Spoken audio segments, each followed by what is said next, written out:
Hochul, Police Commissioner Keyshawn Sewell will outline the events as we know them. Laura Kavanaugh, the First Deputy Commissioner and Acting Fire Commissioner, will walk you through casualties.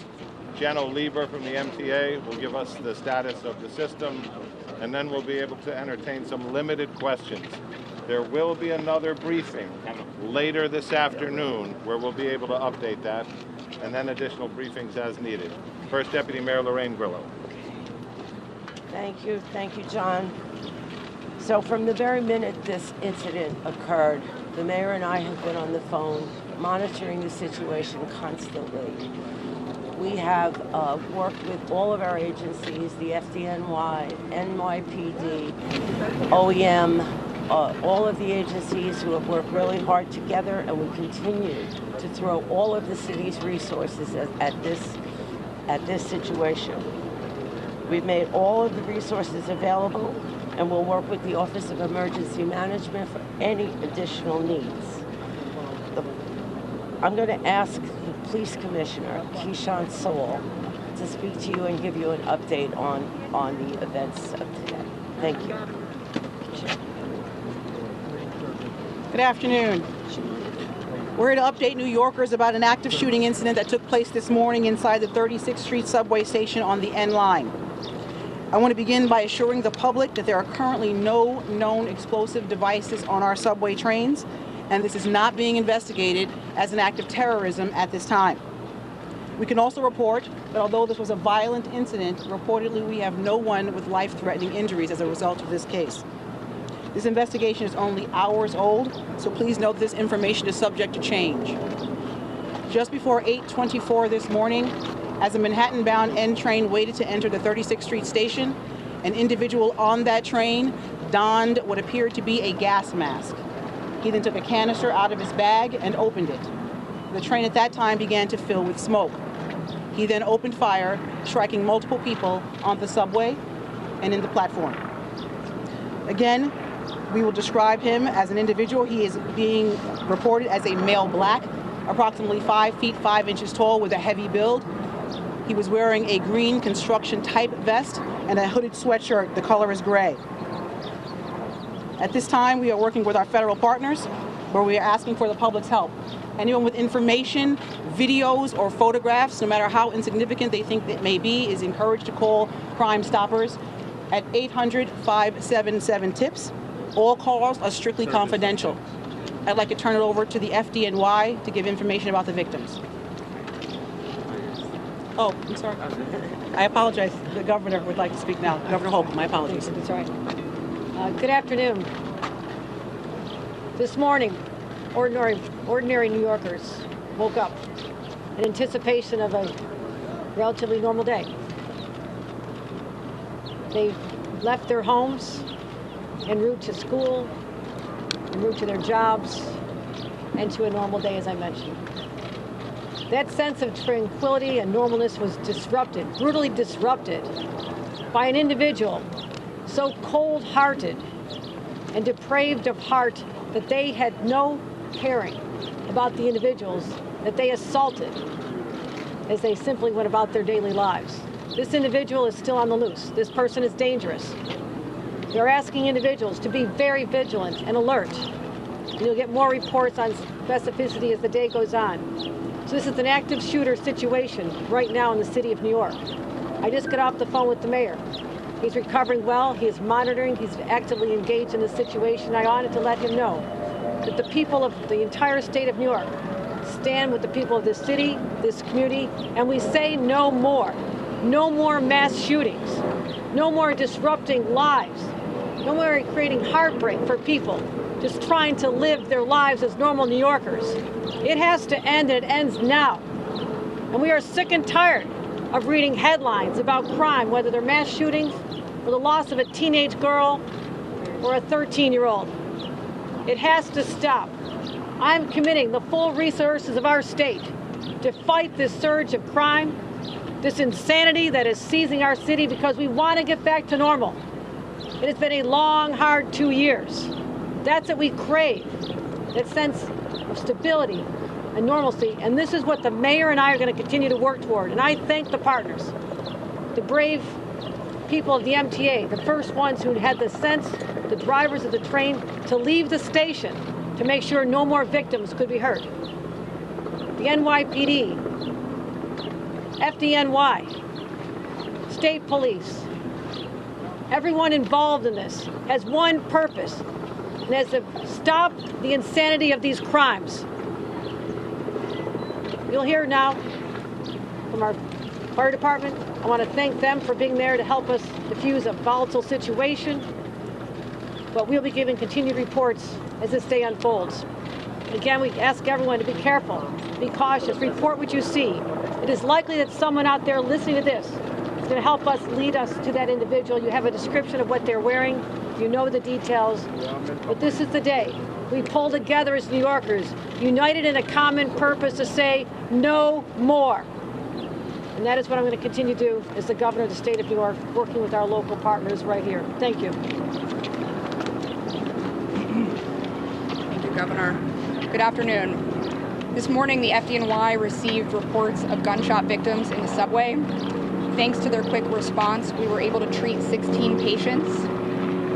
10 of those patients are suffering from gunshot wounds at this time, and 5 of them are in critical but stable condition in our local hospitals. Can you say that again? Yes, we have 16 total patients. 10 of them are suffering from gunshot wounds, and 5 of them are in critical but stable condition at this time. And I'm going to pass it over to the MTA for an update on our subways. Okay. First of all, we have to thank the NYPD and the FDNY and the whole team who've done so much to protect us and help immediately to recover from this situation. And I also need to acknowledge the MTA workers who had the foresight to immediately move a train that was on the platform, the R train, out of the station so it could carry people to safety. That was smart thinking. Right now, B service is suspended, W service is suspended. The D and the N and the R are running with suspensions and some shuttle buses. And folks should check the website for latest. Obviously, it's a disrupted day, but a lot of the system is in fact running. I just want to say one thing on a personal note, which is on 9/11, I stood on 4th Avenue and watched people, New Yorkers, come back from that tragedy. And I watched New Yorkers help each other and storekeepers walk out and give people water. That was the same thing we saw on the platform today. We saw New Yorkers in a difficult situation, an emergency, helping each other. That's the subway riders. That's who New Yorkers are. Every day they're showing people in the subway, which is our public space, that New Yorkers of all varieties can come together in small spaces and get along and create something bigger. That's what we remember in these emergencies, as well as the tragedy and the thought for the quick recovery of the victims, is New Yorkers are incredibly resilient, just as they are in every emergency, and we thank them for what they've done, and we thank the governor and the mayor for their leadership in all of our recovery from COVID and from every one of these challenges. So, just to reiterate, we're going to be very limited in what we are able to answer in questions. Just to also underline our partners here, we got Mike Regan. Mike Regan is the Assistant Special Agent in charge of the Joint Terrorism Task Force with the FBI and NYPD. John DeVito from ATF, who's helping us with tracing efforts and investigation. He's the Special Agent in charge for New York City. Or the Brooklyn District Attorney, Eric Gonzalez, who is also here. And, of course, Chief Ken Corey, Chief of Department, and First Deputy Commissioner Ed Caban. We'll start off with questions for the police Was the shooting on the train? Was the shooting on the train or on the platform? Was the suspect on the platform or in the train? And did it all happen in the 36th Street station, or what happened down at 25th Street? The suspect was in the train car. The shooting began in the train car. Commissioner, can you give us some more detail, exactly what happened in the car? Did the suspect say anything? What type of weapon did he have? And what was going on inside the car as this all happened? So, as I stated before, we're only able to get limited information because it's under investigation. As the train was pulling into the station, the subject put on a gas mask. He then opened a canister that was in his bag, and then the car filled with smoke. After that, he began shooting. We know if he stayed on the train or if he ran off. Guys, one time! Hang on. Commissioner, does this appear to be random? Any idea why this this individual did this and did this here. We do not know the motive at this time, but we're not ruling anything out. The injuries that are not gunshots, are they shrapnel wounds? What are the other injuries that were not gunshot either? We want the fire department. There are a variety of other injuries, from smoke inhalation to shrapnel to panic from the incident. When you say shrapnel, what would the shrapnel come from? It could be from anything. It's still under investigation at this time, so it could be a grazing from a bullet. It could be from the panic following the incident. Not from an explosive device. Not at this time. Any idea the suspect where they go to the train tracks? You stay there, you can find him tomorrow. Any idea of the whereabouts? That's subject to investigation. We're endeavoring to determine that right now. Okay, Josh? Why were the trains not? Commissioner, why do you connect this more to the litany of gun violence and not terrorism at this stage? Why rule out terrorism? I'm not ruling out anything. We're determining what that motive is, and we'll find that out as the investigation Were continues. the victims taken to one particular ethnic group? No, sir. The victims have a variety. Is anything else recovered down there? Hang on. We got time for about 2 more. Why were the trains not shut down immediately? And if they were, could it have been easier to catch the suspect? That's not the case. How were the cameras working in the subway station? I'm sorry, I didn't hear you. Were the cameras working in the subway station? That's under investigation as we speak. Do you suspect if it's an MTA worker, given that they were wearing a construction vest? Or We have not possibly another city worker or something? We have not identified the subject. He was wearing a green type construction Governor vest. Hochul, do you want to comment on the arrest of your Lieutenant Governor Brian Benjamin? Did he speak to you this morning? Were you aware, and will you continue to campaign with him? I'll be happy to report on that later today. We'll have a statement out there. I've not had a chance to speak to him. I was doing media interviews this morning, but this is not the place, but I will be addressing it very shortly. Let's focus on the fact that there are people in a hospital right now fighting for their lives. Those are the people we're thinking about and praying for at this moment. All right, thank you very much. Listen, we're going to get... Hang on a second. We're going to get back to you with a time for an update later. The information is developing. We expect to have more later, and that will not be here. That will be either at the precinct or headquarters.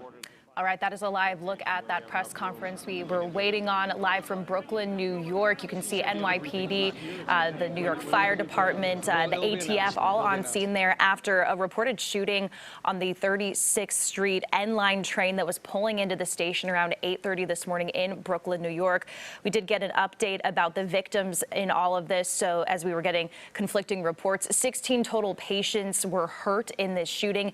10 patients have been taken to the hospital with gunshot wounds. We're told that 5 are in critical condition. The police commissioner said again that what happened here was that there was a man on the 36th Street N-Line car that was pulling into the station as that train car was coming in there. He reportedly took something out of his bag, put on a gas mask. Gas started filling the train, and that is when he started shooting. Right now, he's being described as only as a black male, 5'5", heavy build, wearing a construction vest that had MTA on it. That's the Metropolitan Transportation Authority.